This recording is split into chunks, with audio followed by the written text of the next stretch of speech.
जब हम इंडिया की हिस्ट्री पढ़ते हैं तो इंडिया की हिस्ट्री को भी हम 3 भागों में पढ़ते हैं, उसका एंशियंट, उसका मिडिवल और उसका मॉडर्न। ये अंग्रेजों का बंटारा है। अंग्रेज ये क्लासिफिकेशन करके गए थे। अंग्रेजों का एक बंदा था, उसका नाम था जेम्स मिल। क्या नाम था? उसने इसको अपने 3 भागों में बांट दिया था। हमने उससे पूछा कि भाई ये डिवीजन कैसे किया? भाई मैं आपकी क्लास को 3 भागों में बांटू तो क्या आधार हो मेरे पास? एक आधार तो ये हो सकता है कि मैं कह दूं एक लाइन ये, एक लाइन ये और एक लाइन ये, लाइन के आधार पर विभाजन कर दिया। मैं ऐसे कह सकता हूँ कि नहीं, एक यहाँ पे, एक यहाँ पे, एक यहाँ पे दिया, तो ऐसे बांट दिया है, ऐसे बांट दिया। या कि मैं ये कह सकता हूँ कि जिन बच्चों के पास 10th में हिस्ट्री थी वो अलग हो जाओ, जिनके पास 12th में हिस्ट्री थी अलग हो जाओ, जिनके पास बीए में हिस्ट्री थी अलग हो जाओ। एक ये बांट सकता हूँ कि आर्ट्स वाले अलग हो जाओ, कॉमर्स वाले अलग हो जाओ, साइंस वाले। कोई ना कोई आधार बेस तो होता है जिस पर हम डिवीजन करते हैं। उसको पूछा गया भाई तेरा क्या बेस है कि कहां पर तू एंशिएंट को ले जाके एंड करेगा, कहां पे तेरा मिडिवल होगा और कहां पे तेरा मॉडर्न होगा, थोड़ा बता सही हमें। तो उसने कहा भारत के इतिहास में तो ये बहुत इजी सी बात है। कैसे? तो उसने कहा मैं कुछ नाम लेता हूं तुम्हारे साथ। एक नाम है अभिज्ञान शाकुंतलम, एक नाम है विक्रम उर्वश्यम, एक नाम है कि कोई आपके भास, भारवी, स्वपन वासवदत्ता, पुलकेशिन, महेंद्र वर्मन, नरसिंह वर्मन। उसने पूछा नाम कैसे लगे? हमने कहा नाम तो शानदार। उसने कहा मैं थोड़े नाम चेंज करता हूं। उसने नाम चेंज किए। उसने कहा यहिया बिन अहमद सरहिंदी, तारीख मुबारक शाही, शमसेफ सिराज अफीफ, तारीख फिरोज शाही, बाबरनामा, बाबर, तबकात नासिरी, ताजुल मासिर, हसन निजामी, अबू बकरी सामी, फुतुह उस सलातीन। अब की बार हमने कहा हालात बदल गए, पूरा चेंज कर दिया। उसने कहा रुको अभी आगे और सुनो। उसने फिर कुछ नाम सुनाया हमें, Asiatic society of Bengal, vernacular press act, wood dispatch, lord Lytton, lord Canning, lord Ripon. इस बार कैसे लगे? हमने कहा इस बार फिर चेंज है। उसने कहा एग्जैक्टली, जो मैंने पहले नाम लिए वो संस्कृत में थे, वो तुम्हारा कौन सा है? एंशिएंट। मैंने फिर जो नाम लिए वो फारसी में थे, वो तुम्हारा कौन सा है? मिडिवल। मैंने फिर जो नाम लिए वो इंग्लिश में थे, वो तुम्हारा कौन सा है? मोटा मोटा ये था कि जब भारत में हिंदू राज कर रहे थे वो तुम्हारा एंशिएंट है, जब भारत में मुस्लिम एरा शुरू होता है वो तुम्हारा मिडिवल है, जब भारत में अंग्रेज आ गए थे वो तुम्हारा। पहले बड़ी बात 3 चीजें हो गई। इसका मतलब सबसे पहले था एंशिएंट, बाद में था मिडिवल और बाद में कौन सा है? मॉडर्न। एंशिएंट में भारत की राजधानी रही है पाटलिपुत्र। क्या राजधानी रही है? पाटलिपुत्र। पाटलिपुत्र कहां पड़ता है? बिहार। पटना, जिसको हम पटना कहते हैं आजकल, बिहार में। अच्छा, वहां क्यों राजधानी? क्योंकि शुरुआत में मनुष्य जब कभी भी कहीं भी रहना लगा होगा तो उसकी बेसिक नीड क्या थी? खाना और पीना। सबसे पहले मनुष्य जहां कहीं बसा होगा तो खाना पीने पे ध्यान दिया होगा। खाना पीना ज्यादा अच्छा कहां मिल सकता? तो 2 नीड थी, नदियां हो और मैदान हो। नदियां होगा तो पीने का प्रबंध ढंग से, मैदान होगा तो खेती कर लेंगे। और ये यूपी बिहार में हो सकता था। वो पूरा प्लेन इलाका पड़ा है, इसलिए शुरुआत का मनुष्य उधर ज्यादा बसा होगा, उधर बसावट ज्यादा रही होगी। ज्यादा बसावट रही तो वहां पे राज्य भी बने होंगे, राज्य बने तो वहां राजा भी बने होंगे, तो राजा की कोई राजधानी भी बनी होगी, तो वो राजधानी उनकी कौन सी रही होगी? पटना। क्योंकि अपने इन दोनों चीजों में कहीं ना कहीं कमी थी। अपने यहाँ पानी भी कम था, इतना यूं सीधा मैदानी इलाका भी नहीं था। पूरा 2/3 भाग तो मरुस्थल पड़ा, पूरा पूरा हाड़ोती वाला पूरा पठार आ गया, मेवाड़ वाला पूरा एकदम हिली एरिया आ गया, माउंटेन्स आ गए। ले देखिए जयपुर और जयपुर के आसपास में प्लेन जरूर था, बाकी ज्यादातर में अपने प्लेन वाला इलाका भी नहीं मिल रहा। अपने यहाँ पर इतने बड़े राज्यों का निर्माण नहीं हुआ जितने बड़े राज्यों का निर्माण यूपी बिहार साइड में हुआ, तो उनका ये था। एंशिएंट टाइम के अंदर सभ्यता उधर ज्यादा है, अपनी तरफ में कम है, इसलिए अपना एंशिएंट का इतिहास भी कम है। आप देखो एक बहुत बड़े राजा का नाम सुनते हो, अशोक। नाम सुनते हो अशोक? और आपने 10th तक भी पढ़ा होगा अशोक ने कलिंग पर आक्रमण किया था। कलिंग का मतलब उड़ीसा, कलिंग का मतलब उड़ीसा। अशोक पटना का राजा है, उड़ीसा पर अटैक कर रहा है। आप पढ़ते हो कि उसने 1 लाख लोग मार दिए थे, 1.5 लाख लोगों को गिरफ्तार कर लिया था। आपने कभी कभी पढ़ा किसी भी बुक के अंदर कि अशोक ने करौली पर अटैक कर दिया या अशोक भरतपुर की तरफ आ गया था? क्योंकि अपने यहाँ पर इतनी सभ्यताओं का विकास ही नहीं। हाँ, थोड़े बहुत रेफरेंस मिलते हैं। हमें मिलता है कि हमारे जयपुर के पास एक जगह बेराट, कौन सी जगह है? और यहां से अशोक के 2 अभिलेख मिले। था, अपने भी था इधर, पर इतना असर नहीं जितना उस साइड के अंदर था। लेकिन धीरे धीरे जब मनुष्य समझदार हुआ तो उसे लगा कि यार मेरे पास इकोनॉमी के दूसरे रिसोर्सेज भी हो सकते हैं, केवल एग्रीकल्चर ही क्यों, मैं ट्रेड कर सकता हूं, व्यापार कर सकता हूं। मैं कुछ चीजें खरीदूंगा बेचूंगा, मैं यहाँ से अफगानिस्तान व्यापार कर सकता हूँ, मैं यहाँ से ईरान व्यापार कर सकता हूँ, मैं यहाँ से मध्य एशिया की तरफ व्यापार करता हूँ। और मध्य काल में धीरे धीरे जब मुसलमानों का राज आया तो भारत की राजधानी भी चेंज होगी। राजधानी आ गई दिल्ली। राजधानी कौन सी आ गई? दिल्ली। जब दिल्ली राजधानी आएगी ना तो आप ठीक नीचे हो दिल्ली के, इसलिए दिल्ली में जो कोई राजा बनेगा वो राजस्थान के अंदर आने का प्रयास करेगा। राजस्थान की तरफ आने का प्रयास करेगा तो राजस्थान वाले उनसे लड़ेंगे, या तो लड़ेंगे या संधि करेंगे। 2 चीजों की कुछ ना कुछ तो होगा, या तो आपस में टकराएंगे या आपस में मिल जाएंगे, ऐसा कुछ ना कुछ होगा। इसलिए इस मध्य काल में अपना खूब सारी हिस्ट्री है। मतलब मैं आपको कहूं कि हम जब आपको एंशियंट इंडिया की हिस्ट्री पढ़ाएंगे, 1 महीने पढ़ाएंगे, एक रजिस्टर भरवा देंगे, पर उसमें राजस्थान का नाम ही नहीं आएगा। ले देखे 4-5 जगह राजस्थान का नाम आएगा, उसमें भी सर आपको कह सकते हैं ये तुम राजस्थान जीके में पढ़ लेना। मतलब इंडिया वाले में स्किप ही कर लेंगे अपने, यार राजस्थान में पढ़ लेना, ये छोड़ते हैं। 3-4 जगह तो नाम आया उसका, कि नाम आया सिंधु घाटी सभ्यता पढ़ी, इंडस वैली सिविलाइजेशन तो हमने पढ़ा, कालीबंगा, कालीबंगा का नाम सुना? राजस्थान में कालीबंगा खूब पढ़ेंगे, अपने 2 पन्नों में भर के पढ़ेंगे कालीबंगा को। कभी इनको दूसरा नाम आया कि बैराठ नाम आया, अशोक के अभिलेख, अरे वहां देख लेना यार, वहां सर राजस्थान जी के में ढंग से पढ़ा देंगे। या पहले मैं पढ़ा देता हूं, तो सर यदि तुम्हें कालीबंगा पढ़ाते हैं तो तुमको तो सर रुक जाओ, ये तो पढ़ रखा है, आप जितना इसमें लिखाओगे इतना हमने 2 पन्ने उधर भर रखे हैं, तो वापस तो मत पढ़ाओ सर। कुल मिला के एंशियंट इंडिया की हिस्ट्री में राजस्थान स्किप भी कर दिया जाए तो पार पड़ जाती है। इधर वाले में बड़ी दिक्कत है। इधर दिल्ली में एक बहुत बड़ा शुरुआत में राजा होता है, उसका नाम है अलाउद्दीन खिलजी। क्या नाम है? यदि आपको अलाउद्दीन खिलजी पढ़ना है तो आपको चित्तौड़ भी पढ़ना पड़ेगा, आपको रणथंभौर भी पढ़ना पड़ेगा, आपको जैसलमेर पढ़ना पड़ेगा, आपको सिवाना पढ़ना पड़ेगा, आपको जालोर पढ़ना पड़ेगा, आपको बूंदी पढ़ना पड़ेगा, आपको गागरोन पढ़ना पड़ेगा। आपने सारे लड़े अलाउद्दीन खिलजी से, इसका मतलब अलाउद्दीन खिलजी पढ़ोगे तब ये सब पढ़ने पड़ेंगे आपको। अकबर का नाम तो सारे जानते हो, क्या अकबर को बिना महाराणा प्रताप के कंप्लीट किया जा सकता है? क्या इंडियन हिस्ट्री में अकबर पढ़ाओ और उसमें महाराणा प्रताप को स्किप कर सकते हो आप? महाराणा प्रताप ही नहीं, आपको उसमें मारवाड़ का चंद्रसेन भी पढ़ना पड़ेगा, आपको उसमें सिरोही का सुल्तान भी पढ़ना पड़ेगा, आपको उसमें कोई डूंगरपुर का आस्करण भी पढ़ना पड़ेगा, आपको बांसवाड़ा का प्रताप सिंह पढ़ना पड़ेगा, आपको इडर का नारायण दास पढ़ना पड़ेगा, आपको जालोर का ताज खान पढ़ना पड़ेगा। ये सारे के सारे अकबर के खिलाफ लड़े। जो जो अकबर के खिलाफ लड़ा उनमें कोई राजस्थान का बंदा है तो फिर उसको पढ़ाइए आप। एक औरंगजेब, औरंगजेब का नाम सुना है? क्या औरंगजेब को पढ़ाते समय हम दुर्गादास राठौड़ को भूल सकते हैं, जो केवल औरंगजेब से 30 साल के लिए इसलिए भिड़ गया था कि मारवाड़ में अजीत सिंह को राजा बनाना है। 2010 के मेंस में आरएस में क्वेश्चन पूछ लिया कि राजस्थान में 30 साल का युद्ध किसके खिलाफ और कहां लड़ा गया था? मारवाड़ वालों लड़ा, औरंगजेब के खिलाफ लड़ा, अजीत सिंह को राजा बनाने के लिए लड़ा, दुर्गादास के नेतृत्व में लड़ा। तो हमें बात तो पढ़नी पड़ती है। ये वाली हिस्ट्री अपनी खूब ज्यादा है। तो अपना सबसे बड़ा जो पोर्शन है वो कौन सा है? मिडिवल है। सबसे छोटा जो पोर्शन है वो कौन सा है? अब तीसरे की बात है इसकी, मॉडर्न। मॉडर्न वह है जब देश में किसका राज आ गया था? अंग्रेजों। अंग्रेज जब हमारे देश में है तो उनका बेसिक एक जो उद्देश्य था, ऑब्जेक्टिव उस समय जो था वो ये था कि हम ट्रेड करेंगे, बिजनेस करेंगे वहां से। अच्छा, क्यों करेंगे बिजनेस, क्यों करेंगे? बड़ा गजब की चीज है। एक देश है तुर्की, नाम सुना होगा? टर्की, टर्की जिसको कहते हैं, आजकल तुर्की कर लिया उन्होंने नाम, तुर्की। अपने भारत के लोग, ये इधर मान लो आपका तुर्की है, ये इधर अपना इंडिया, यहां से यूरोप उनका शुरू हो जाता है, आगे यूरोप की तरफ है। यूरोप के लोगों को मसाले चाहिए होते थे। यूरोप ठंडा प्रदेश है, ठंडे प्रदेश में गर्म चीजों की थोड़ी आवश्यकता पड़े तो उनको मसाले चाहिए। अपने साउथ इंडिया में खूब मसाले होते हैं, केरला, तमिलनाडु ये स्पाइसेस के लिए खूब फेमस है। तो अपने यहां से मसाले उनको ट्रेड करते थे, हम उनको भेजा करते थे। अपने ये भेजने का रास्ता था, इधर से मध्य एशिया होते हुए तुर्की जाओ और तुर्की से आगे की तरफ जाओ यूरोप के अंदर। तो हमारे मसाले यूरोप में जाते, लैंड रूट, स्थल मार्ग से सारे जाया करते थे।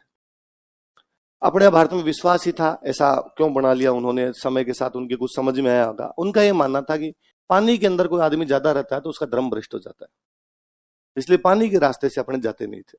रीजन ये रहा होगा कि चूंकि अपने यहाँ पे थोड़ा वेजिटेरियन वाला ज्यादा था, और पानी के अंदर जाओगे तो फिर मछलियां भी खानी पड़ेगी। पानी में तो फिर 6 महीने के लिए चल ही रहे हो आप, साल साल के लिए चलना पड़ेगा, मछलियां भी खाओगे, मांस भी खाओगे, क्योंकि पानी के में तो लंबे टाइम के रहने के लिए आपको ऐसी चीजें ले जानी पड़ेगी।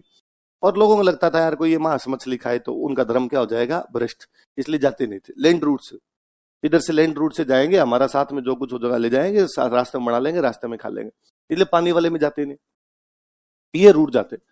ये तुर्की की एक राजधानी है जिसको आजकल हम बोलते हैं इस्तांबुल। नाम सुना है इस्तांबुल? पहले इसका किसी टाइम में नाम हुआ करता था कुस्तुनतुनिया। क्या नाम था? कुस्तुनतुनिया। अंग्रेजी में कहते थे कॉन्स्टेंटिनोपल, तो कॉन्स्टेंटिनोपल का दो या कुस्तुनतुनिया का दो, वो सेम जगह थी।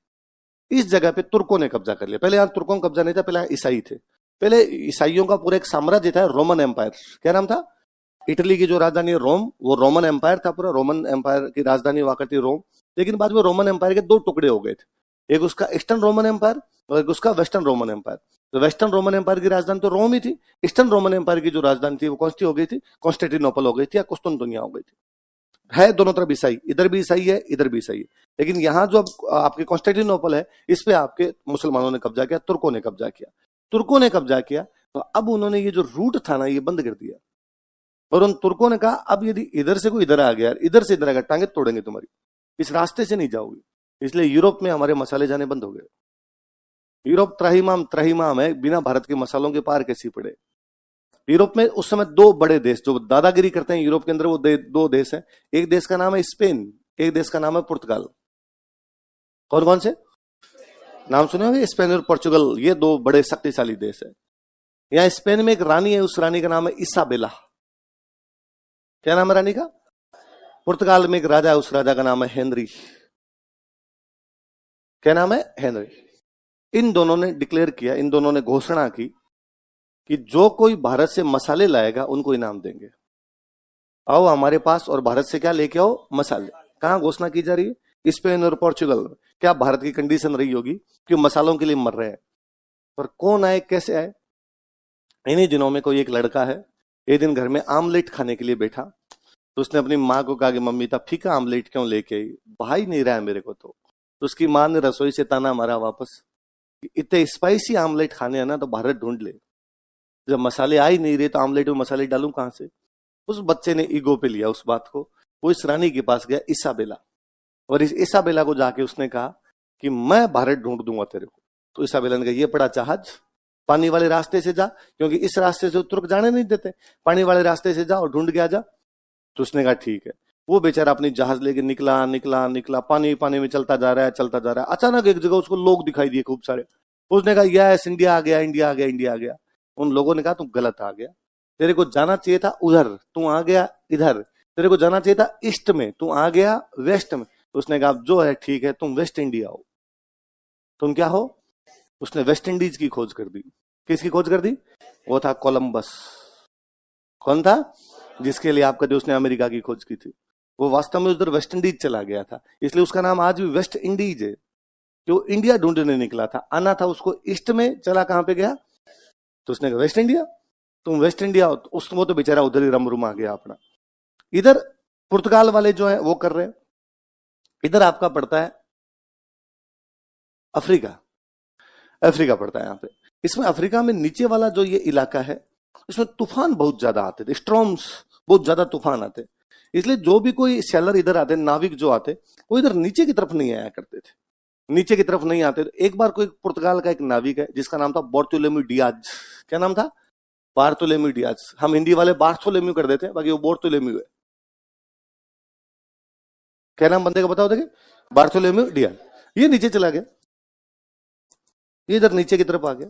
ये इधर नीचे की तरफ आया, नीचे की तरफ आया तो इसने देखा कि यार यहाँ पे कुछ लोग जो हैं वो इंडिया से है और अपना सामान वामान लेके यहाँ पर बेचने के लिए आए। तो उसने बोला तुम लोग, तो हम तो इंडिया से, तो तुम इधर क्या करते हो? तो हम यहाँ सामान बेचने के लिए आते हैं। तो तुम यहाँ रेगुलर आते हो? उनका हाँ हम रेगुलर आते हैं। तो मुझे इंडिया ले जा सकते हो क्या? हाँ। तो वो बेचारा, उसने कहा मैं नहीं, मैं किसी को भेजता हूँ। तो वापस गया अपने देश में और उसने वापस जाके अपने राजा को कहा। उनके राजा का नाम था हेनरी। क्या नाम था? हेनरी को जाकर कि हेनरी, मुझे इंडिया का रास्ता तो नहीं मिला, पर मैं उस जगह को जानता हूं जहां से इंडिया जा सकते हैं। कैसे? तो उसने कहा वो अफ्रीका में नीचे वाली जो पिन बनती है ना, वहां पे कुछ इंडियंस बिजनेस करने के लिए आते हैं, अपने वहां पहुंच जाए तो वो अपने को ले जाएंगे। आप विश्वास नहीं करेंगे, राजा हेनरी ने अपने सबसे विश्वस्त कुछ लोगों को लिया। पूरा पुर्तगाल में उस दिन घोषणा की गई कि आज सारे चर्च जाएंगे, हम हमारा यहां से एक दल भेज रहे हैं और सारे जाके ईश्वर से दुआ करेंगे प्लीज भारत मिल जाए। 2 तोपे और 4 जहाज। कितनी तोपे? 2 तोपे और 4 जहाज। एक बंदे को भेजा कि ये 2 तोपे उठा, ये 4 जहाज उठा, ये ते लोग उठा, इंडिया ढूंढना ही है, वापस मत आना, मसाले चाहिए अपने को। वो आदमी उस नीचे वाली कैप तक पहुंचता है। किसी भी महाद्वीप में नीचे वाला जो टिप होती है ना, इसको बोलते हैं कैप। क्या बोलते हैं? यहां से उनको इंडिया आने का रास्ता मिला था, इसलिए उन्होंने इसका नाम दिया कैप ऑफ गुड होप। क्या नाम दिया? वह कैप जहां से गुड होप नजर आई, जहां से आशा की किरण नजर आई। इसलिए जब यहां पर उन्होंने टाउन बसाया तो उसका नाम है कैप टाउन। क्या नाम उसका? यहां पर आया, यहां पर अपने इंडियन पहले तैयार खड़ा था, अब्दुल मलिक। कौन खड़ा था? वो बंदा जो पुर्तगाल से 2 तोपे और 4 जहाज लेके आया था, वह है वास्को डी गामा। कौन है? Vasco D. वो अब्दुल मलिक को कहता है, अब्दुल मलिक कहता है फॉलो में। अब्दुल मलिक उसको लेके आता है केरल। कहां लेके आता है? क्यों मसाले कहां पे थे? केरल। केरल में अपने एक राज्य था कालीकट। कौन सा था? वो कालीकट के राजा के पास आता है, कालीकट के राजा से यहां से मसाले लेके जाता है। यूरोपियंस को पानी का रास्ता मिला था। कौन सा रास्ता मिला? इससे पहले तक लैंड रूट था, अब सी रूट मिला उनको इंडिया आने का। किस आदमी को मिला वो सी रूट? Vasco D gamma. इसलिए हम 3rd क्लास से पढ़ते आए कि वास्को डी गामा ने भारत की खोज की। भारत की खोज नहीं की, उसने भारत आने वाले रास्ते की खोज की। भारत लापता थोड़ी था, भारत तो वहीं था। पर यूरोपियंस के लिए तो भारत की खोज ही हो गई ना, क्योंकि उनको तो भारत का रास्ता पता, लैंड रूट पता था, वहां से आने नहीं दे रहे। अब उन्होंने सी रूट ढूंढा था, सी रूट ढूंढा तो उन्होंने कहा हमने किसकी खोज कर ली है? भारत की खोज कर ली है। तो अब वो यहां पर आ गए। अब जब वो आए यहाँ पर, जब उनको अच्छे मसाले वसाले मिलने लगे, तब उन्होंने कहा आपने तो पानी वाले रास्ते से बिजनेस करना है। तो उनका पूरा बिजनेस ही किस रास्ते पे था? इवन आप जो ये पोर्तुगीज थे ना, इन पोर्तुगीज ने अपने पूरे इस कोस्ट पे कब्जा किया था। यहां से ऊपर से अपने देख लो आप, गोवा से लेके नीचे केरल तक। और उनका केवल ये कि पानी के अंदर हमारा कब्जा है। वो बोलते थे इसको ब्लू वाटर पॉलिसी। पानी है ब्लू ब्लू, जहां तक ब्लू ब्लू दिखता है वो हमारा है, इसके अंदर हम किसी को, मतलब पुर्तगाली इतने साउंड थे कि यदि किसी को समुद्र का पानी देखना है तो भी टैक्स लेते। वो कितने शक्तिशाली थे कि उन्होंने अकबर से टैक्स ले लिया था। अकबर का समुद्र नहीं देखा हुआ था। तो अकबर एक बार गुजरात आया तो उसको साथ वालों ने कहा सर यहाँ पानी पानी दूर दूर तक लहरें देख के एक बार। तो उसने कहा चलते हैं। तो पुर्तगाली उनका टैक्स दो, वरना हम देखने नहीं देंगे। अरे भाई साहब का टैक्स किस बात का लगेगा? अकबर भला आदमी, अकबर दो टैक्स दो यार, पानी दिखा रहे हैं अपने को। फिर पानी देख के आता। तो पुर्तगाली कितने साउंड रहे होंगे, तब उनके समझ में आया यार ये बड़ा ठीक है। अब पुर्तगालियों के बाद में थे डचों के बाद आए अंग्रेजों ने आपको अपना यहाँ पे जमाना है। अंग्रेजों को जमाना है तो ये कोस्ट तो पूरा का पूरा किसके पास है? पुर्तगालियों के। तो फिर अंग्रेजों के पास बचेगा क्या? तो अंग्रेजों ने अपनी राजधानी बनाई थी कलकत्ता। राजधानी कौन सी?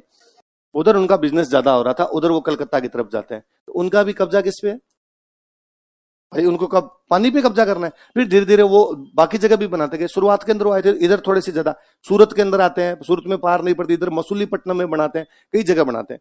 बाद में उन्होंने पुर्तगालियों से एक जगह ली थी बॉम्बे, तो उन्होंने बॉम्बे में बनाया था। एक उन्होंने नीचे की तरफ मद्रास के अंदर बनाया था उन्होंने।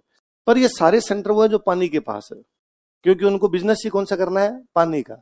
राजस्थान में ये नहीं था, राजस्थान में समुद्र थोड़ी है, तो राजस्थान में पानी वाला बिजनेस हो ही नहीं सकता। इसलिए अंग्रेज राजस्थान आए नहीं।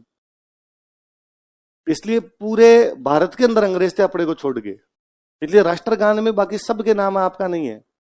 पंजाब, सिंध, गुजरात, मराठा, द्राविड़, उत्कल, बंगा, तुम कहां उसमें? क्योंकि वो जो राष्ट्रगान है वो 1911 में गाया गया। 1911 में ब्रिटेन का राजा यहां पर आया था, जॉर्ज पंचम यहां पर आया था। उसके स्वागत में गा रहे थे हम, जनगण मन अधिनायक जया है भारत भाग्य विधाता। भारत के भाग्य के विधाता, भारत के भाग्य के विधाता कौन था? तब इंग्लैंड का राजा। तो हमने उसके स्वागत में कहा गए भारत भाग्य विधाता, हम स्वागत करते हैं तेरा। अब भारत में जो आएंगे वो स्वागत करेंगे, हम भारत में नहीं है। पंजाब है, सिंध है, गुजरात है, महाराष्ट्र है, द्राविड़ मतलब साउथ इंडिया है, उत्कल मतलब उड़ीसा है, बंग मतलब पूरा बंगाल और नॉर्थ ईस्ट है, हम नहीं है। इसलिए हमारा उसमें नाम ही नहीं है। इसलिए जब तक 1947 तक देश आजाद नहीं हुआ था, देश के 2 भाग थे। एक वह भाग जहां अंग्रेजों का राज है, एक वह भाग जहां अंग्रेजों का नहीं राजाओं का राज है। तो जो अंग्रेजों का राज होता है उसको बोलते ब्रिटिश इंडिया, जहां पे राजाओं का राज होता है उसको बोलते प्रिंसली इंडिया। क्या बोलते? इसलिए कभी आप नोटिस कीजिए, थोड़ा सा चीजों को रिकॉल कीजिए। गांधी जी तो पढ़े हैं सबने, आपने पढ़ा कि गांधी जी ने दांडी यात्रा की, साबरमती से लेकर दांडी तक पैदल पैदल पैदल गए और नमक बना दिया जाके। पढ़ते हो? आप पढ़ते हो गांधी जी ने भारत छोड़ो आंदोलन चलाया बॉम्बे से। आपने किस दिन पढ़ा कि गांधी जी ने जैसलमेर में आके आंदोलन किया? आपने कब पढ़ा कि भगत सिंह ने बीकानेर में आके कहा इंकलाब जिंदाबाद? आपने कब पढ़ा कि सुभाष चंद्र बोस भरतपुर आए आके कहा कि तुम मुझे खून दो मैं तुम्हें आजादी दूंगा? क्योंकि अपने अंग्रेजों के अंडर ही नहीं थे, हमारी अंग्रेजों के साथ संधियां थी। दूसरे शब्दों में हम अंग्रेजों के दोस्त थे, हमने सबने संधियां कर रखी थी उनके साथ। हमें बाद में 15 अगस्त 1947 को भारत आजाद हुआ अंग्रेजों से, हम नहीं। हमारे यहाँ राजाओं का राज था, हम आजाद हुए राजाओं से, न कि अंग्रेजों से। राजाओं की अंग्रेजों के साथ संधियां थी। सीधा सीधा हमारी यहाँ की जनता का अंग्रेजों से कोई लेना देना नहीं, राजा का अंग्रेजों से लेना देना था। उसके असर हमारे पे जरूर पड़े, पर सीधा सीधा हमारा उनसे कोई भी लेना देना नहीं। इसलिए मॉडर्न में राजस्थान आता ही नहीं। हम मॉडर्न पढ़ाएंगे आपको 1.5 महीने, 1.5 रजिस्टर भरवा देंगे आपका, सिंगल जगह राजस्थान का नाम नहीं आएगा। एक जगह कोई पिन टेकने की जगह यूं बता देंगे राजस्थान नाम आ गया, है ही नहीं। क्योंकि मॉडर्न में पढ़ते क्या, जहां अंग्रेजों का राज है, हम अंग्रेजों के अंडर में नहीं आ रहे। अंग्रेजों के अंडर में नहीं आ रहे तो हमारा कहीं पर नाम भी नहीं आ रहा। न तो अंग्रेज यहां पर कुछ कर रहे हैं, भाई अंग्रेजों ने उसी जगह कुछ किया जहां अंग्रेजों का राज है। आप पढ़ोगे अंग्रेजों ने कलकत्ता, मद्रास और बॉम्बे में यूनिवर्सिटी बना दी। आप पढ़ोगे अंग्रेजों ने बॉम्बे से लेके थाने के बीच में रेल चला दी। आप पढ़ोगे अंग्रेजों ने यहां से लेके यहां के बीच में तार बिछा दिया था। आप पढ़ोगे कि अंग्रेजों ने यहां से यहां पर इस प्रकार के कानून जारी कर दिए थे, या ये प्रिंटिंग प्रेस जब्त कर ली थी, या ये अखबार निकाल दिया था। हमारे नहीं निकाल रहे। हमारी एक जगह जो अंग्रेजों के डायरेक्ट अंडर में आती थी वो थी अजमेर। वो कौन सी थी? बस अजमेर जरूर अंग्रेजों के सीधे अंडर में थी, बाकी पूरे राजस्थान का सीधा सीधा अंग्रेजों से कोई ताल्लुकात नहीं था। इसलिए इस मॉडर्न वाले के अंदर हम ही नहीं। हम पढ़ेंगे मॉडर्न, खूब लंबा पढ़ेंगे मॉडर्न, पर हम क्या पढ़ेंगे मॉडर्न में? हम ये पढ़ेंगे कि राजाओं के राज में हमारे साथ क्या क्या हुआ। हम ये पढ़ेंगे राजाओं के खिलाफ हमने आंदोलन कौन कौन से किए, क्या उन आंदोलन का रिजल्ट निकला, हमने वो आंदोलन क्यों किए थे, किसानों ने क्यों किए, ट्राइबल्स ने क्यों किए, जनता ने क्यों किए, और फाइनली हम कैसे मिले। आज का जो राजस्थान है वो कैसे बना, वो पूरी एक अलग कहानी है। उसका अंग्रेजों वाले इतिहास के साथ कोई लेना देना। तो 3 भाग समझे आप राजस्थान वाले। एंशिएंट वो है जिसमें हमारे इतने सभ्यता का डेवलपमेंट ज्यादा नहीं है, क्योंकि सभ्यता का डेवलपमेंट ईस्टर्न तरफ है। मिडिवल वो है जब दिल्ली राजधानी बन गई तो हमारे साथ में खूब लेना देना है। मॉडर्न वो है जब हम है लेकिन हमारे राजाओं का राजा पर अंग्रेजों वाले इतिहास से हमारा लेना देना। तो 3 हिस्ट्री भी, एंशिएंट, मिडिवल, मॉडर्न। सबसे बड़ी है मिडिवल, सबसे जो अपने छोटी है वो है एंशिएंट, और जो बीच में इन दोनों के वो कौन सी आपकी मॉडर्न। कौन सी है? पहले पढ़ की बात। जब अंग्रेजों का यहाँ पे राज था ना भारत में, तो खूब सारे अंग्रेज यहाँ पर नौकरी करने के लिए आते। तब ये आयरलैंड, स्कॉटलैंड सब ब्रिटेन के अधीन आते हैं ना, ब्रिटेन का राजा इन सब का राजा माना जाता। तो सारे के सारे यहाँ पे नौकरी करने के लिए आते। जॉर्ज थॉमस भी यहाँ पे नौकरी करने के लिए आ गए। ठीक वैसे जैसे आजकल अपने यहाँ के लोग नौकरी करने कनाडा जाते हैं, ये गल्फ कंट्रीज के अंदर दुबई मेरिन में खूब सारे लोग जाते हैं, अमेरिका जाता है, कोई यूके जाए, कोई ऑस्ट्रेलिया जाए, कोई न्यूजीलैंड जाए। वैसे उस समय उधर के लोग इधर नौकरी करने आते, उनका रास्ता तो उनके लोग ज्यादा आते हैं यहाँ पे। तो एक बंदा है, उस बंदे का नाम क्या है? जॉर्ज थॉमस, जो इंडिया में नौकरी करने के लिए आ गया। पर अंग्रेजों की कोई वैकेंसी नहीं थी, तो उसको लगा आ तो गए, इनके वैकेंसी नहीं, अब क्या करेंगे? तो उसको लगा और कहीं नौकरी कर लेते हैं। तो और अंग्रेजों के अलावा फिर और कहीं भारत में किसकी नौकरी करेगा? भारत वालों के। उसमें भारत में सबसे बड़ी जो पावर थी वो थे मराठे। वो कौन थे? अंग्रेज जब आए थे तब अपने भारत की सबसे बड़ी पावर थे मुगल। सबसे बड़ी पावर कौन थे? मुगल। लेकिन मुगलों के दिन ढल गए थे। औरंगजेब के बाद मुगल बेहद कमजोर हो गए, और मुगलों के जब दिन ढले तो उनकी जगह जो राइज करते हैं, वो राइज कौन करते हैं? कौन करते हैं? मराठा। और मराठों की अंग्रेजों से लड़ाइयां चल रही, मराठों की अंग्रेजों से लड़ाइयां चल रही। अंग्रेजों के जीत का एक बहुत बड़ा कारण है टेक्नोलॉजी। अंग्रेज है ना टेक्नोलॉजी में बहुत अच्छे थे, इसलिए अंग्रेज हमसे जीते। हमारे साथ जीते युद्ध हुए उनमें अंग्रेज बहुत ढंग से जीते। आपने कभी एक नाम सुना बक्सर का युद्ध? उसमें 7,000 अंग्रेज थे। मतलब अंग्रेजों की सेना में 7,000 थे हमारे लोग, पर वो अंग्रेजों की सेना थी। हमारी तरफ वाले थे 1 लाख। कितने थे? उन्होंने भगा भगा के मारा था। आधे दिन से पहले पहले युद्ध समाप्त कर दिया था उन्होंने। भारत के ये इधर आपके शाह आलम सेकेंडर, ये जो मुगल बादशाह थे, आधे 2-3 घंटे बाद तो अंग्रेजों के पैरों में पड़े थे कि बापुड़ो छोड़ो, मार मत देना तुम। कारण कि अपने यहाँ सेना को लड़ने के कोई ट्रेनिंग वाले जैसे अभ्यास, जैसे आज होता है फौज की ट्रेनिंग होती है, ट्रेनिंग जैसा अपने कुछ ही नहीं होता। अपने ये था भाई हथियार उठाए, जिस दिन लड़ना उस दिन लड़ लेंगे। अंग्रेजों ने ये शुरू किया कि नहीं, लड़ने के तरीके होते हैं, कौन आगे जाएगा, कौन पीछे जाएगा, कैसे लड़ेंगे, कैसे पोजीशन बनाई जाएगी उसके अंदर, ये सब कुछ अंग्रेजों के था। तो टेक्नोलॉजी में बड़े आगे थे। उनके पास ऐसे हथियार थे, हल्की हल्की तोपें थी, अच्छी बंदूकें थी। हमारे पास ऐसे हथियार नहीं थे। मराठे अंग्रेजों से मुकाबला कर रहे हैं, मराठों ने हथियार बनाने शुरू किए। अंग्रेजों से लड़ना है तो अंग्रेजों जैसे हथियार होने चाहिए, पर उनको चलाने वाले कहां से लाओगे? तो मराठों ने दिमाग लगाया कि अंग्रेजों को भर्ती कर लो, अंग्रेज हमारी तरफ होने चाहिए। तो जो कोई ऐसे अंग्रेज इधर घूमते तो मराठे उसको कहते भाई उधर कितनी तनख्वाह मिलती रहे? कि 50,000, 1 लाख पकड़ लड़ इधर से। तो खूब सारे ऐसे विदेशी थे जो किसकी तरफ से लड़ते थे? किसकी तरफ से? मराठे। उनमें से एक कौन था? इसका मतलब मराठों की सेना में 2 प्रकार के लोग हैं, एक तो खुद मराठे और एक जो विदेशी आए हुए वो। अब मैं पूछूं भाई मराठे क्यों लड़ रहे हैं मराठों की सेना में? तो आप कहते हो सर एक तो उनको भी रुपए चाहिए, घर खर्चा तो उनको चाहिए किसी फौजी को। दूसरा एक ये भी है कि मराठा यदि महाराष्ट्र की तरफ से, मराठों की तरफ से लड़ रहा है, तो उसका कारण है कि मैं भाई मराठा आन बान शान की रक्षा के लिए, उसका खुद का देश है इसलिए भी तो लड़ रहा है वो। पर जॉर्ज थॉमस क्या इसलिए लड़ रहा है क्या कि मराठों की आन बान शान बचानी है? इसका सिंपल है कि अपना सपना मराठे छोड़िए को दूसरा यदि 1 लाख से 1.5 लाख देगा तो उधर चला जाएगा। तो ऐसे जो लोग होते इनको अपने यहाँ पे बोलते थे बड़ाईती। क्या बोलते? भाड़े पे आया, किराया लेके लड़ रहा मैं, मर्सिनरी, इंग्लिश वाला वर्ड ज्यादा अच्छा उसका, मर्सिनरी हुआ करते थे। तो जॉर्ज थॉमस किसका मर्सिनरी है? किसका मर्सिनरी है? मराठों। उन दिनों मराठे अपने राजस्थान में लूटपाट कर रहे थे। मराठे कहीं भी अटैक करते वहां से रुपए लेके जाते। तो मराठों ने उस समय अपने जयपुर पर अटैक किया था, उदयपुर पर अटैक किया था, बीकानेर पर अटैक किया था। और ये जो उन्होंने जयपुर उदयपुर बीकानेर के अटैक किए, उनमें उनका जो सेनापति बन के आया था वो कौन था?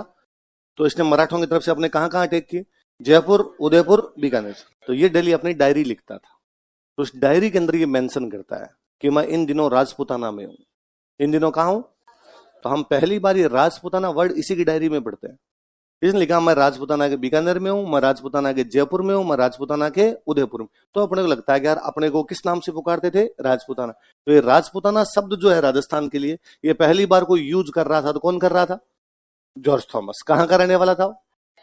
कहां का रहने वाला था?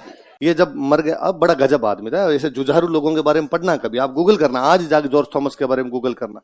क्या बंदा रहा था। एक आदमी इंग्लैंड से आता है इंडिया नौकरी करने के लिए। अंग्रेजों की नौकरी नहीं मिलती तो किसकी नौकरी कर लेता है? मराठों की। पर यह भारत में बड़ा उथल पुथल का समय था। बड़े तेजी से चेंज हो रहे थे भारत में, सत्ताएं जा रही थी, आ रही थी, पावर समाप्त हो रही थी, पावर लोगों के पास आ रही थी। उन दिनों में वह कोई भी व्यक्ति जो 2000 सैनिक बना ले अपने पास, वो दादागिरी कर लेता था। 2000 फौजी लेके कहीं लूटपाट की, पैसे लूट लाया। क्योंकि होता क्या, जब एक सेंट्रल पावर होती है तो मैनेजमेंट सही रहता है, व्यवस्था रहती है। जब सेंट्रल पावर गिरती है ना तो सब दादा बन जाते हैं। थाने में थानेदार एक ही होना चाहिए, बाकी सब सिपाही होने चाहिए। थाने में थानेदार चला जाता तो फिर सारे सिपाही थाने नहीं चला पाएंगे। अपने यहाँ सारे सिपाही बने हुए थे। तो फिर उनमें कोई थोड़ी सी सेना लिए बैठा है, कोई थोड़ी सी सेना लिए बैठा है, उनमें कोई 2000 की भी सेना लेके आ गया तो राजा बन जाएगा। जॉर्ज थॉमस आयरलैंड का रहने वाला है, हमारे हरियाणा का राजा बन गया था। कब्जे कर लिए थे इसने। हांसी, हांसी नाम सुना? हरियाणा में हांसी, हांसी राजधानी थी इसकी। वो तो मैं ऐसे लोगों के बारे में वाकई पढ़ना चाहता हूँ यार, क्या जुझारू लोग थे। अब इस बात को ना कभी इमेजिन कीजिए कि यहां से कोई बंदा जाए ऑस्ट्रेलिया पे कब्जा कर ले, कोई इंडियन। मैं कहता हूं जब हमने यह भी पढ़ा था ना कभी कि इंग्लैंड का राष्ट्रपति ऋषि सुनक बन गया, तो भी गूज बम्स हुए थे। अरे यार, वो इंग्लैंड जो 70 साल पहले हम पे कब्जा किए बैठा था, उस इंग्लैंड का प्रधानमंत्री हमारा आदमी है। उसकी चमड़ी गोरी नहीं है। जिन अंग्रेजों ने पूरी दुनिया के साथ इस बात का भेदभाव किया कि हम गोरे हैं, हम श्रेष्ठ हैं, तुम गोरे नहीं हो, तुम्हारी चमड़ी काली है, वो एक काला वहां पर बैठा है, गोरे सामने खड़े होते हैं। ये फील भी कैसा आता है अलग सा। तो आप ये सेम उधर पीछे जाके देखिए कि एक बंदा आके हमारे यहाँ का राजा बना बैठा है। जॉर्ज थॉमस राजा बन गया था, बड़ा गजब का आदमी था। ये जब मरा तो इसकी जो डायरी थी ना, वो एक बुक के रूप में पब्लिश की गई। तो हमें पता चला कि उसमें यार क्या लिखा। तो इसके एक दोस्त ने पब्लिश की। इसके एक दोस्त का नाम था विलियम फ्रैंकलिन। क्या नाम था? William Franklin. उस विलियम फ्रैंकलिन ने इसकी वो डायरी को बुक के रूप में बना दिया। इसकी फिर उसकी बुक का नाम था,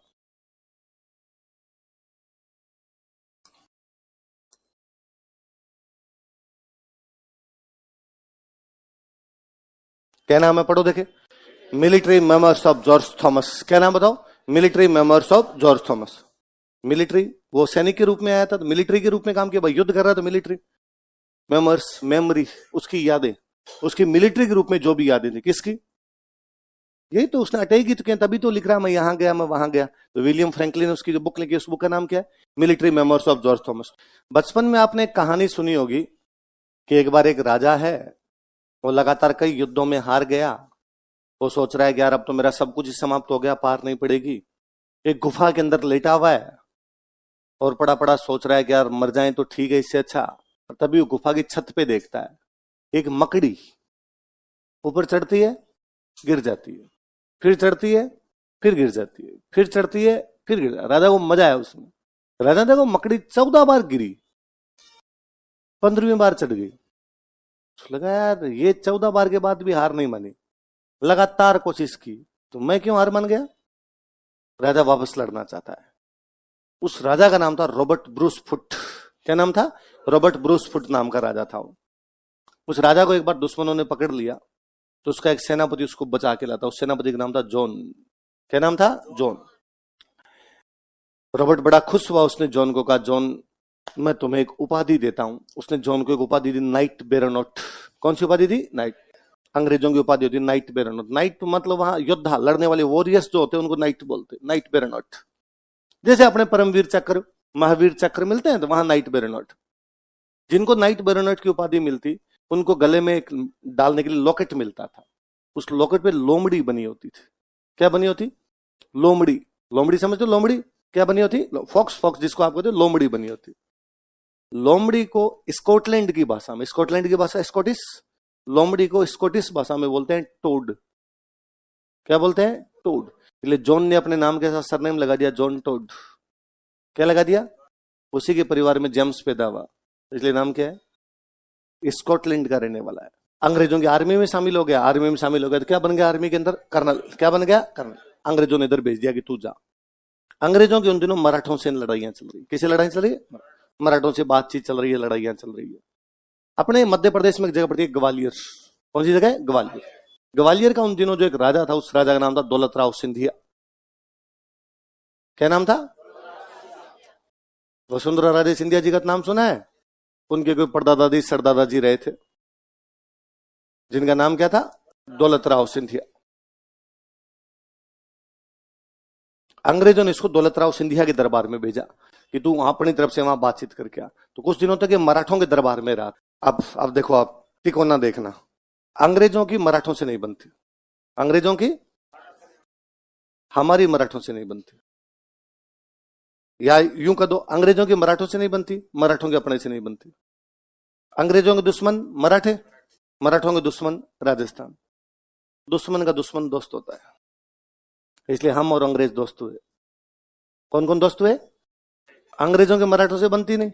मराठे राजस्थान में लूटपाट करते हैं, अपने मराठों से परेशान। ये देखो ऊपर हमने पढ़ा है, मराठों का सेनापति जॉर्ज थॉमस आया, जयपुर उदयपुर बीकानेर पर अटैक करके चला गया। हम मराठों से परेशान है, इसलिए अंग्रेजों ने हमसे बातचीत की कि हम, अंग्रेज मराठों से लड़ रहे हैं। अंग्रेजों ने कहा हम मराठों से लड़ रहे हैं, तुम? हमने अंग्रेजों का कि अंग्रेजों तुम संघर्ष करो, हम तुम्हारे। तो अंग्रेजों की तरफ से जो बातचीत करने के लिए आया था, वो बंदा कौन था? कौन था? जेम्स टोड था। ये मराठों के साथ रहा, इसको सब कुछ पता चला गया, राजस्थान वालों का यही है मैटर, ऐसा ऐसा कुछ चल रहा है, ये किया जा सकता है। तो अंग्रेजों ने इसको अपने से बातचीत करने के लिए भेजा, मतलब ये अंग्रेजों का एजेंट था, अंग्रेजों का। अच्छा, वो लड़ाई झगड़े की बात करने आया है। लड़ाई झगड़े की बात होती है, पॉलिटिकल होती है, सोशल होती है? पॉलिटिकल बातें होती है ना, लड़ाई झगड़े तो सारे। तो अंग्रेजों का पॉलिटिकल एजेंट था। अंग्रेजों का कहां बातचीत करने के लिए? राजस्थान। अपने राजस्थान में ज्यादातर राज्य कैसे थे? राजपूत। तो इसके लिए नाम ही दिया गया कि पश्चिमी राजपूत राज्यों का पॉलिटिकल एजेंट। क्या नाम दिया गया? अपने भारत के कौन से इलाके में? पश्चिम। तो पश्चिमी राजपूत राज्यों का पॉलिटिकल एजेंट। बड़ा गजब आदमी था। यहाँ आया, अपने राजाओं से बातचीत की, राजाओं से कहा कि भाई राजाओं, हम अंग्रेजों से लड़ रहे हैं, क्या तुम हमारे साथ हो? अपने राजाओं ने कहा हम साथ हैं। तो इसने अंग्रेजों से अपनी संधियां करवाई। तो अंग्रेजों से संधियों की बातचीत करने के लिए जो बंदा आया था, वो बंदा कौन था? टोड। तो जब बातचीत हो गई, हम अंग्रेजों के दोस्त बन गए, तो अंग्रेजों ने इसको कहा कि तू कुछ दिन इंडिया, वहीं राजस्थान रह जा। भाई होता क्या था, अंग्रेजों की राजधानी है कलकत्ता। हमारे एक राजा ने संधि की, हमारा राजा बैठा मान लो करौली, भरतपुर, टोंक, जैसलमेर, बीकानेर, जोधपुर बैठा है। तो हमारे राजा ने कहा कि भाई राजा तुम्हारा तो कलकत्ता बैठा है, तुम्हारा गवर्नर जनरल तो कलकत्ता बैठता है, हम उससे बातचीत कैसे करेंगे? तो अंग्रेजों ने कहा हमारा एक बंदा तुम्हारे राजस्थान ही रहेगा, कोई समस्या तो उसको बता देना, वो हमें बता देगा। तो वो बंदा अपने जो राजस्थान बिठा दिया गया, वो कौन बिठाया गया था? Colonel James Tod. कौन बिठाया गया? कर्नल। अंग्रेजों के आने के बाद एक काम बड़ा अच्छा हुआ, अंग्रेजों के आने के बाद लड़ाइयां बंद हो गई। अंग्रेजों के आने के बाद लड़ाइयां नहीं है, क्योंकि अंग्रेज करते थे बिजनेस, और जो आदमी बिजनेस करता है ना, वो कभी लड़ाई झगड़ा नहीं करता। दुकानदार मरे लड़ाई झगड़ा नहीं करे। आप दुकानदार को जाके 10 गालियां भी निकाल दोगे ना, तो भी नहीं बोलेगा सामने। वो जानता है क्या, धंधा खराब हो जाएगा, फालतू की पंचायती नहीं करनी। मैं इकोनॉमी पढ़ाने के लिए विजय सर आएंगे, तो विजय सर बता रहे थे कि वो उधर महाराष्ट्र में उनकी जॉब की हुई, पुणे में जॉब की हुई, क्योंकि वहां अपने मारवाड़ी खूब रहते हैं। मारवाड़ी सब जगह, पूरे भारत का बिजनेस यदि कोई करते हैं तो मारवाड़ी करते हैं। जहां ना पहुंचे बैलगाड़ी, वहां पहुंच गए मारवाड़ी। तो कि वहां जो त्योहार वगैरह आते हैं ना, मान लो गणेश चतुर्थी आ गई, तो यूं गली मोहल्ले वाले थोड़े गुंडे टाइप के जो लोग होते हैं, वो वहां पे चंदा लेने आते हैं। तो वो कोई एक दादा टाइप का आदमी आगे चलता हुआ रहेगा, पीछे 10 एक भाई और चलते रहते हैं उसके, चंदा दो चंदा दो। तो अपना जो मारवाड़ी होता है ना, वो देखता भी नहीं है, वो इधर है, वो इधर खड़े है, वो उधर से मुनीम को कहता है 50 रुपए दो, वो उधर, अरे 50 में क्या होगा, इस बार तो 100 लगेगा, हाँ 100 दे दे, खत्म। नजर ही नहीं मारनी, कोई माथा पच्ची नहीं, क्यों लेके जा रहा है, क्यों नहीं लेके जा रहा, फालतू माथा पच्ची की। 10 मिनट खराब होंगे, ये जोर से बोलेंगे, ग्राहकों के सामने इज्जत जाएगी। 100 रुपए तो लेके जा रहा है, जा, तेरी औकात 100 की रहनी है। तू अगली बार फिर 100 लेके जाएगा, 150 बढ़ा लेगा, मेरे बिजनेस है, अपने और आगे जाएंगे। तो अब जो बिजनेस करता है वो लड़ाई झगड़े में कभी नहीं पड़ता। तो अंग्रेजों ने सबसे पहले लड़ाई झगड़े बंद किए। पहले तो उन्होंने भारत वालों को कहा कि आपस में नहीं लड़ोगे, और आपस में लड़ोगे तो हमसे पूछ के लड़ोगे। तू यदि इससे लड़ेगा तो तेरी तरफ से भी लड़ने हम जाएंगे, इसकी तरफ से भी लड़ने हम आएंगे। अब जब दोनों तरफ से अंग्रेजी लड़ने के लिए आएंगे तो लड़ेंगे क्यों? तो लड़ाइयां पूरी करवाई बंद।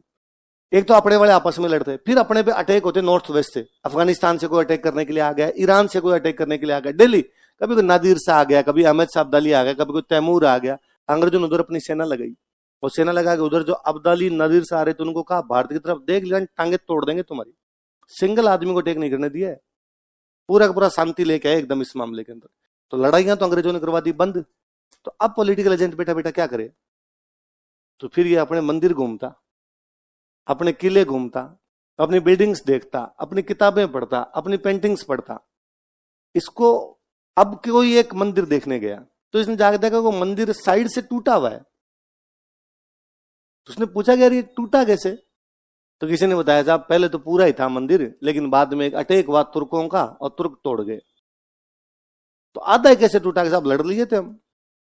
तो वो कितने लोग आए थे? कि उनके लोग तो 700 आदमी आए थे, तुम्हारे यहां पे कितने थे? कि 150। फिर की लड़ लिए जाके, 150 तो मरे, पर उनके 450 मार गए थे, तो बाकी 250 भाग गए। उन लगा बाकियों को और मारेंगे। तोड़ को इस कहानी में मजा आया। कैसे हो सकता है कि 150 लोग 750 से भिड़ने के लिए चले गए? क्या उनको मौत का डर नहीं लगा? ना साहब मौत क्या है, मंदिर बचाने के लिए लड़े। तोड़ ने से सैकड़ों कहानियां सुनी, उसने उन कहानियों को लिखना शुरू कर दिया।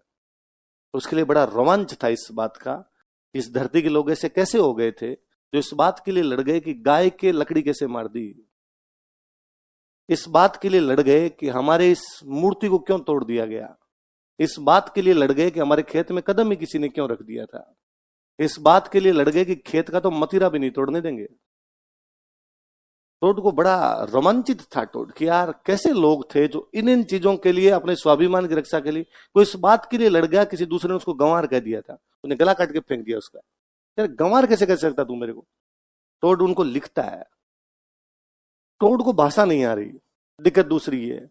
तो टोड ने एक गुरुजी बनाए अपने कि सर कोचिंग दो और आप मुझे बताओ क्या करना है क्या नहीं करना है। उन दिनों अपने सबसे पढ़े लिखे लोग जैन थे, आज भी पढ़े लिखे जैन खूब सारे पढ़े लिखे होते हैं। तो उसने जो अपने गुरुजी बनाए उनका नाम था ज्ञानचंद्र। क्या नाम था? जैनों के जो मुनि होते हैं उनको बोलते यति। क्या बोलते? यति। तो उसके जो गुरुजी थे उनका नाम था यति ज्ञानचंद्र। तो उसने कहा ज्ञानचंद्र जी आप मेरे को ज्ञान दो। उन्होंने ज्ञान देना शुरू किया। अब टोड उन बातों को सबको लिखना शुरू हुआ। जब टोड इन बातों को लिख रहा था, 1818 के अंदर संधियां होती है राजाओं की, अंग्रेजों के साथ जो संधियां होती है कब होती है? लगभग 1818। तब टोड अपने यहां पर आता है। 1822 तक अपने यहीं बैठा हो। जब वो 1822 तक यहीं पर बैठा है, उन दिनों में वो 4 साल में, जब अंग्रेज 4-4.5 साल रहा था लगभग, वो जब अंग्रेजों से मिलने जाता, बड़े अधिकारी उस पर रिपोर्ट, एजेंट का काम है ऊपर रिपोर्ट करो जाके, वो रिपोर्ट करने जाता, बाकी अंग्रेज मिलते, पूछते क्या राजस्थान में तो गर्मी बहुत ज्यादा है, तेरा मन लग जाता है क्या? उसने कहा मन मेरा तो जी करता है वहीं बस जाऊं। तोड़ से एक बार किसी ने पूछा था कि यदि तुझे राजस्थान में रहना पड़ जाए तो तू कहां रहना पसंद करेगा? उसने अपने चित्तौड़गढ़ में एक जगह का नाम बताया, भैंसरोडगढ़। कौन सा नाम बताया कि मैं कहां रहना पसंद करूंगा? उसने कहा यार 2 नदियां निकलती है पास में से, चंबल और बामनी। कौन कौन सी 2 नदियां? पहाड़ियों का इलाका, चारों तरफ हरियाली, इससे बेहतर जन्नत कहां हो सकती है। अब वो जब वहां जाता है, वहां कहता है मेरे को तो बड़ा अच्छा लगता है। तो लोगों ने ये भी पूछा भाई राजस्थान के लोग कैसे? उसने कहा गजब बहादुर लोग हैं। और क्या बताऊं यार, छोटी छोटी यूं जमीन पे कब्जे के लिए भी वो लोग लड़ गए थे कि हमारी जमीन पर किसी का कब्जा नहीं होने देंगे। और आप नोटिस कीजिए, अपने आज भी आपको दोहे मिलेंगे ऐसे, इला न देनी आपनी हलरियो उलराय, को पूत सिखाने पालन मरण बढ़ाई मार। इला न देनी आपनी, इला मतलब धरती, इला मतलब इला न देनी आपनी हालरियो हुलराय। एक माँ अपने बच्चे को जब पालने में झुलाती है ना, छोटे से बच्चे को, तब भी उसको सिखाती है धरती मत देना किसी को, मर जाना पड़े पर धरती नहीं जानी चाहिए अपने। तो यार छोटे छोटे बच्चों को घुटियां पिलाई जाती है, 15-16 साल का तो तलवार लेके बाहर खड़ा हो जाता है, इधर आके देखे देखे जमीन पे कदम रखा तो कदम काट लूंगा मैं तुम्हारे। तो अंग्रेजों ने कहा ये तो गजब बहादुर लोग। उसने कहा शानदार, बड़े जोरदार लोग हुए हैं ये। तो अंग्रेजों ने कहा पर अपने से तो कम ही बहादुर होंगे। तोड़ने का धीमे बोलो, ये चुपचाप बैठे होते ठीक है, जिस दिन खड़े हुए ना अपने को मारेंगे। आप विश्वास नहीं करेंगे, अंग्रेजों को डाउट हुआ कि टोड राजस्थान वालों को साथ मिलकर अंग्रेजों पर अटैक करेगा। अंग्रेजों को लगने लग गया कि राजस्थान वाले तो भगवान जाने अंग्रेजों पर अटैक करेंगे नहीं करेंगे, टोड उनको कह के करवा देगा, तुम शक्तिशाली हो, तुम कुछ भी कर सकते हो। कोई जाग गए तो अपने दिक्कत करवाएंगे, इसलिए टोड का जबरदस्ती ट्रांसफर किया गया लंदन वापस। तू इंडिया नहीं रहेगा, तू राजस्थान नहीं रहेगा, तू वापस जा। उसने कहा यार मेरे को बुक कंप्लीट करनी है, कहते नोट्स इकट्ठे कर, जा यहां से, वहां जाके लिखना, यहां तो तेरे को रहने। 1823 में टोड का जबरदस्ती ट्रांसफर कर दिया गया। फिर उसने अपनी जो बुक पूरी लिखी जो है ना, यहाँ पे वो नोट्स वगैरह तैयार करके लेके गया, पूरी जो लिखी उसने वो कहां पे जाके लिखी है, लंदन। 1823 में जाता है, 6 साल बाद अपनी बुक का फर्स्ट पार्ट पब्लिश करता है। तो उसकी जो बुक थी उसका नाम था annuls and antiquities of Rajasthan. अब वापस देते हैं, देखो क्या लिखा है, मध्य, सेंट्रल मतलब मध्य, वेस्टर्न मतलब पश्चिम, राजपूतों के राज्य जो मध्य में और पश्चिम, किसके, भारत के मध्य में और भारत के पश्चिम में जो भी राजपूतों के राज्य हैं उनको मैं एक साथ क्या बोलता हूं, इसका मतलब है मध्य प्रदेश, राजस्थान, गुजरात। मतलब क्या है इसका, मध्य प्रदेश, राजस्थान, जो वेस्ट है वो राजस्थान गुजरात है, जो मध्य है वो कौन सा है, मध्य प्रदेश। और मैं मोटा मोटा बताऊं, मध्य प्रदेश की एक जगह है जो आपने नाम सुना होगा कभी, मालवा। कौन सा, राजस्थान के टच करता हुआ जो मध्य प्रदेश, उसको क्या बोलते हैं, मालवा। क्योंकि किसी समय यहां एक जाति रहती, उस जाति का नाम था मालव। क्या नाम था, जिस जगह मालव जाति के लोग रहे वो क्या कहलाया, मालव। पहले रहते थे पंजाब में, कहां रहते, यहां से चले गए मध्य प्रदेश, पहले कहां रहते, पंजाब, बाद में कहां चले गए, मध्य प्रदेश। कौन, इसलिए एक तो पंजाब में मालवा है, एक मध्य प्रदेश में मालवा है। मालवा कितने, कहां कहां, पंजाब और मध्य प्रदेश। मालवाई क्यों जगह का नाम, कौन सी जाति के लोग रहते, मालव। याद रखना, मैं अक्सर क्लास में बच्चों से पूछता हूँ मालवा कहां है, बच्चे कहते हैं मध्य प्रदेश। फिर मैं पूछता हूँ उसको मालवा क्यों कहते हैं, कि सर वहां पैसे बहुत ज्यादा थे। तो इससे क्या हो गया, माल ज्यादा था सर इसलिए मालवा है।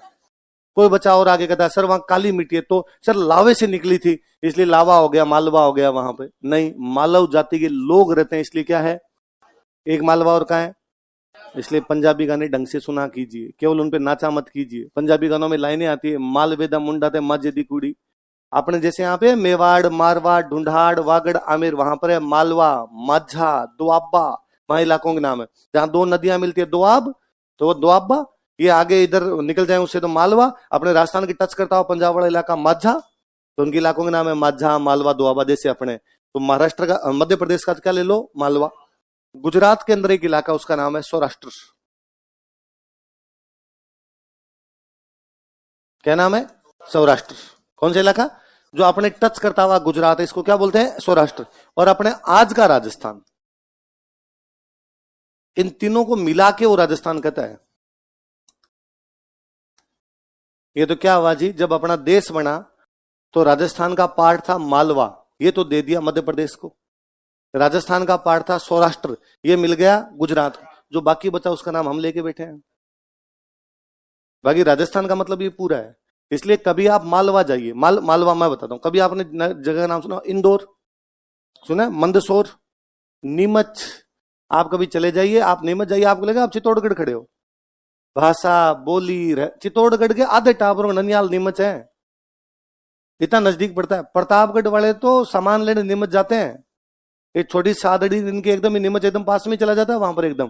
तो नीमच अपने बहुत नजदीक है। उनकी भाषा बोली सारी अपने प्रकार की। मेरे अभी 4 दिन पहले मेरे से कुछ मिलने के लिए इधर ग्वालियर से ऊपर के कुछ लोग आए हुए मध्य प्रदेश के, और कि वहां हमारा एक सम्मेलन है और सर आप उसके अंदर हमारे चीफ गेस्ट बन के आओ। तो मैंने कहा यार कोई स्टूडेंट्स टाइप का, ना सर वैसे ही यूं कोई युवा महासम्मेलन है उसके अंदर। तो मुझे तुम कैसे जानते हो, तो हम आपकी वीडियो देखते हैं। तो मेरे वीडियो तो कोई राजस्थान का बंदा देखेगा जिसको राजस्थान की बातें समझ में आए, तो सर नहीं आप पढ़ा हमारे समझ आता है, क्योंकि वो किसी टाइम राजस्थान के थे। आपने स्टेट की बाउंड्री बनाई है, कल्चर कैसे चेंज करेंगे। कल्चर तो वो क्यों है, वो यहाँ की बातों से रिलेट कर पा रहे हैं, वो यहाँ की बातों के बारे में जान पा रहे हैं, इस पूरे को वो राजस्थान कहता है। मालवा मध्य प्रदेश, तो मध्य प्रदेश का मतलब क्या हो गया, भाई नाम ही मध्य प्रदेश है, मध्य में है, तभी तो मध्य प्रदेश है, भारत के मध्य में है। वेस्टर्न, राजस्थान गुजरात दोनों वेस्ट कोस्ट पे एकदम वेस्टर्न। तो उसने कहा मध्य प्रदेश और मध्य भारत और पश्चिमी भारत के जो भी राजपूतों के राज्य हैं उनको मैं एक साथ क्या बोलता हूं। तो बुक का नाम बोलो, वो ऊपर वाली बुक का नाम बोलो। इसी का एक नाम और, central and western Rajput states of India. क्या नाम है, 2 पार्ट पब्लिश हुए इसके। कितने पार्ट पब्लिश हुए, पहला पार्ट पब्लिश होता है 1829। कब पब्लिश होता है, अगला पार्ट पब्लिश करता है 1832। कब पब्लिश होता है? पहला 1829, दूसरा 1832। देखो किताबें क्या असर करती है उसका एक बेहतरीन एग्जांपल बताऊं मैं आपको। मैं ना परसों संडे को मैं जोधपुर आईआईटी के कार्यक्रम में था। जोधपुर आईआईटी का कोई कार्यक्रम चल रहा है, कल्चरल एक्सचेंज प्रोग्राम चल रहा है। तो अपने बच्चे बंगाल गए थे, तो बंगाल के आईआईटी के बच्चे अपने जोधपुर आईआईटी आए हुए थे, 50-60 बच्चे आए हुए। तो उनके लिए कार्यक्रम ऑर्गेनाइज किया गया कि इनको राजस्थान के बारे में बताया जाए कि राजस्थान क्या है, ताकि बंगाल के लोगों को हमारे बारे में पता चले। वहां अपने स्टूडेंट कई पढ़ते हैं, तो उन्होंने मेरे को फोन किया, सर ऐसे ऐसे हैं, राजस्थान के बारे में बताना है, हमें लगता है आप थोड़ा ठीक बता पाओगे, आप आ जाओ। ठीक, शाम को 2 घंटे का सेशन था सर, 2 घंटे बोलना है। तो ठीक है, क्लास है, क्लास में 2 घंटे बोलते हैं, इधर इनके बोल देंगे। पर मुझे लगा कि यार भाई आप तो राजस्थान के बच्चे हो, आपको तो मैं राजस्थान की कोई बात बताऊं रिलेट करोगे। मैं आपको जोधपुर की बात बताऊं तो भी आपके समझ में आएगी, भरतपुर की बताऊं तो भी समझ में आएगी, पर मैं बंगाल वालों को तो करौली बीकानेर करना शुरू कर दूं तो क्या पल्ले पड़ेगा। तो मैंने कहा बंगालियों के साथ तो बंगालियों जैसी बात की जाए। मैंने पूछा बंगाल के कितने बच्चे हो? 50 बच्चों ने हाथ खड़ा किया, भाई हम बंगाल से हैं। कुछ बच्चे अपने बैठे हुए, ऑल बराबर अपने बच्चे बैठे, उनके बच्चे बैठे। मैं कहा अपने बच्चे ऑडियंस नहीं है, टारगेट नहीं है, ये आज यही बच्चे हैं, तो मैंने उन बंगालियों पे फोकस किया। भारत में अंग्रेजों की राजधानी कलकत्ता, तो अंग्रेजों का सबसे बड़ा राज भी कहां पर? कलकत्ता। तो जिसको हम कहते हैं अंग्रेजों ने शोषण किया, वो भी सबसे ज्यादा कहां पर हुआ? कलकत्ता, बंगालियों का हुआ। तो शोषण के खिलाफ सबसे पहले आवाज भी कौन उठाएंगे? कलकत्ता। तो भारत में सबसे पहले क्रांति की बात ही बंगालियों के दिमाग में। अब बंगालियों को लगता है इन अंग्रेजों को मारेंगे, हमारे देश पे कब्जा कर लिया, इनका ये कर देंगे, वो कर देंगे, पर हिम्मत नहीं हो रही। अंदर बैठ के 5-7 अपने जैसे लोग करें, अंग्रेजों को मार देंगे। उन्होंने कहा यस मारते हैं। बाहर गए तो 4 अंग्रेज बंदूक लेके ऐसे खड़े थे, और हमने मन ही मन कहा कंट्रोल उदय, कंट्रोल, पार पड़ेगी नहीं। आप सेना से मुकाबला कैसे कर सकते हैं जब पूरा देश सामने वाला आर्मी लेके खड़ा था? आर्मी से कभी भी आप लड़े नहीं सकते। उन दिनों में जब बंगालियों में क्रांति की भावना है पर वो क्रांति नहीं कर पा रहे, उनके पास एक बुक पहुंचती है जिस बुक का नाम है annuls and antiquities of Rajasthan. क्या नाम है? 1829 में फर्स्ट पार्ट पब्लिश होता है। कौन सी भाषा में? इंग्लिश। अंग्रेज है तो कौन सी भाषा में लिखेगा? वो तो आती बंगालियों की थी भारत में, क्योंकि जहां अंग्रेजों का राज होगा वहीं अंग्रेजी आएगी। बंगालियों के वहां राज था तो उनको अंग्रेजी आती, तो उन्होंने बुक पढ़ी। बुक पढ़ी तो उनके दिमाग में फ्यूज उड़ गए। लगा रहे यार कैसे गजब लोग थे यार राजस्थान के। 50 आदमी जाके भिड़ गए 500 से, उनको मौत का डर नहीं लगा। लगा नहीं हमारे देश पे कब्जा करेंगे तो हम लड़ेंगे, तो यार हमें भी लड़ना चाहिए। मैं उन बंगालियों को परसों बता रहा था कि बंगाल में ऐसा कोई क्रांतिकारी नहीं हुआ है जिसने राजस्थान से मोटिवेशन नहीं लिया हो। इसलिए राजस्थान की हिस्ट्री पे सबसे अधिक किताबें बंगाली भाषा में है। कौन सी भाषा में? आप राजस्थान का ऐसा कोई कैरेक्टर नहीं इस पे बंगालियों ने किताबें नहीं लिखी है। रविंद्रनाथ टैगोर का नाम सुना है? उनका पूरा परिवार राजस्थान पे लिख के गया है। खुद रविंद्रनाथ टैगोर, उनके भाई ज्योतिरिंद्रनाथ टैगोर, उनके एक और भाई अवनिंद्रनाथ टैगोर, उनकी एक और बहन स्वर्ण कुमारी, पूरा परिवार लिख गया अपने ऊपर। उनके और बड़े एक हुए हैं द्विजेंद्र लाल रॉय, वो पूरा लिखे गए। बंकिम चंद्र चटर्जी का नाम सुना है? बंकिम चंद्र चटर्जी ने 14 उपन्यास लिखे हैं। उनका पहला उपन्यास है दुर्गेश नंदिनी, आमेर के एक राजकुमार जगत सिंह के ऊपर। उनका अंतिम उपन्यास है राज सिंह, मेवाड़ के महाराणा राज सिंह के ऊपर। बंकिम चंद्र चटर्जी का सबसे अच्छा उपन्यास है। उनका एक बहुत और बड़े बांग्ला में नाटक, पहली बार सबसे अच्छे किसी नाटक लिखे, उस बंदे का नाम है माइकल मधुसूदन दत्त। माइकल मधुसूदन दत्त जो है वो सबसे अच्छा जो नाटक लिखता है, हमारी मेवाड़ की एक राजकुमारी लिखता है कृष्ण कुमारी। ऐसे ऐसे कैरेक्टर पे उन्होंने लिख दिए जिनके बारे में हम 2 लाइनें जानते हैं। मैं आगे पढ़ाऊंगा आपको कि अजमेर के किले का नाम तारागढ़ है। तारागढ़ इसलिए क्योंकि यहाँ पे एक राजकुमार रहती थी, उसका नाम था तारा। उन्होंने तारा पर पूरी किताब लिखी है बंगालियों ने। क्या मोटिवेशन मिला टोड की बुक ने, और बंगाली खड़े हुए। तो मैं परसों उनको कह रहा था कि हम राजस्थान वाले डायरेक्टली आपको कैसे प्रभावित करते हैं, उसका बेहतरीन एग्जाम्पल टोड की बुक है कि टोड ने हमारे पर बुक लिखी, प्रभावित आप हुए। क्योंकि अंग्रेजी आपको आती तो हमें तो आती नहीं, हम तो अब तक ही नहीं पढ़ी टोड की किताब।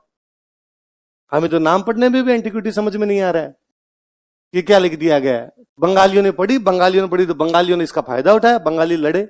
तो विचार कैसे प्रभावित करते हैं, विचार कैसे एक जगह से दूसरी जगह पहुंचते हैं, उसका एग्जाम्पल ये टोड की बुक है। क्या नाम है टोड की बुक का? बोलो। Analysis and antiquities of Rajasthan, उसी का एक नाम। और उसने क्या बताया? Central and western Rajput states of India.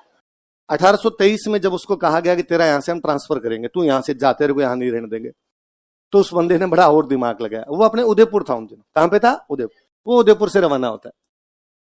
वो उदयपुर से रवाना होके अब उसका जो जहाज है वो खड़ा है बॉम्बे, उसको बॉम्बे से जहाज पकड़ के लंदन जाना है, तो वो उदयपुर से घोड़ा लेकर रवाना होता है, उदयपुर से जाता है सिरोही। कहां जाता है? सिरोही। एक एक गांव में रुकता रुकता, हर गांव में रुकता है, बीच में एक एक गांव की हिस्ट्री पूछता है। अंग्रेजों का टाइम लगेगा भाई आने में, जा रहा हूं, तुम कह रहे ट्रांसफर है, नहीं रुक रहा वहां पे, पर मैं गांव में रुकता रुकता आऊंगा। साथ में नोट्स तैयार करते हैं, इस गांव में ये, इस गांव में ये, मतलब ये तक लिखा उसने आज रात को खाना क्या खाया, यहाँ पे कौन कौन सी सब्जियां मिलती है, ये कौन सी जड़ी बूटी जिसकी ये सब्जी बना लेते हैं, मेरे साथ कौन कौन गए थे, उनके पास में हथियार क्या क्या थे, उनकी हाइट क्या थी, सारी बातें बता गया वो। अब आबू से उसने सिरोही, सिरोही से इधर आबू हुआ, आबू से आगे वो गुजरात घुसा, पूरा गुजरात उसने ढंग से, सोमनाथ का मंदिर है, सब कुछ देखा। यहां से वो आगे दमन दीव की तरफ गया, दमन दीव से वो आगे बॉम्बे जाता है, बॉम्बे से चढ़ता है। मैंने अभी बता रहा हूं आपको कि राजस्थान और गुजरात वाला पोर्शन क्या कहलाता है? राजस्थान गुजरात दोनों को मिला क्या बोलते? पश्चिमी भारत। क्या बोलते? क्या बोलते? पश्चिम। तो उसने जो दूसरी बुक लिखी अपनी, उसका नाम ही था ट्रेवल्स इन वेस्टर्न इंडिया। क्या नाम था? Travels in western India. क्योंकि कौन से भारत में ट्रेवल कर रहा है वो? कौन से में कर रहा है? पश्चिम भारत। भले लोग थे, बहुत अच्छे, हमारी तरह नहीं थे जी। नई चीजें जानने की हर बात में होती है। मैं तो खुद की जी में है कि इंग्लैंड की हिस्ट्री लिखूं, जिस दिन समय मिलेगा उधर जाके लिखूंगा, है ना।